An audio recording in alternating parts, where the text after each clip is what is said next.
ডাক্তারেরা কর্মবিরতি চালিয়ে যাচ্ছেন এবং আলোচনার চিঠিতে কোন এমন কটু ভাষা আছে, কোন এমন অপমানজনক ভাষা আছে যা আমরা বুঝে উঠতে পারছি না কিন্তু ওনারা খুঁজে পেলেন। তাহলে কি এটা এক পূর্ব নির্ধারিত সিদ্ধান্ত, আগে থেকেই ঠিক করা? আমরা আলোচনা করব না, ব্যাস আমাদের আন্দোলন চালিয়ে যাব, ব্যাস? যদি তাই হয়ে থাকে তাহলে তা দুর্ভাগ্যজনক। যদি না হয়ে থাকে তাহলে আলোচনা হোক, আলোচনার মাধ্যমে সমাধান সম্ভব বলেই আমরা মনে করি।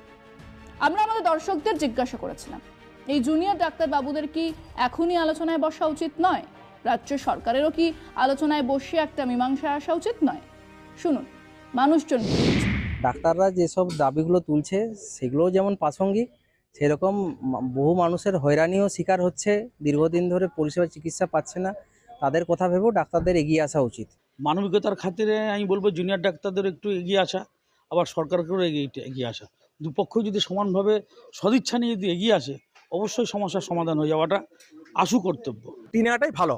আন্দোলনের মধ্যে দিয়ে সুবিচার চাইছে।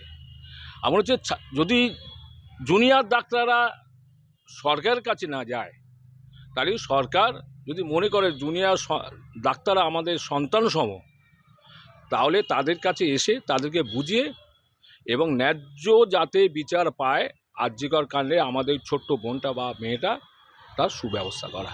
যেহেতু ডাকছে সেই যে আলোচনায় অবশ্যই যাওয়া উচিত। আলোচনা যদি ফলপ্রসূ হয় তাহলে ঠিক আছে। আপনাদেরকে ভগবানের দরজা দেওয়া হয়, আর সেই দরজা যদি বন্ধ করে দেন তাহলে কিন্তু মূর্ছ রোগীরা এইভাবেই কিন্তু প্রাণ হারাবে।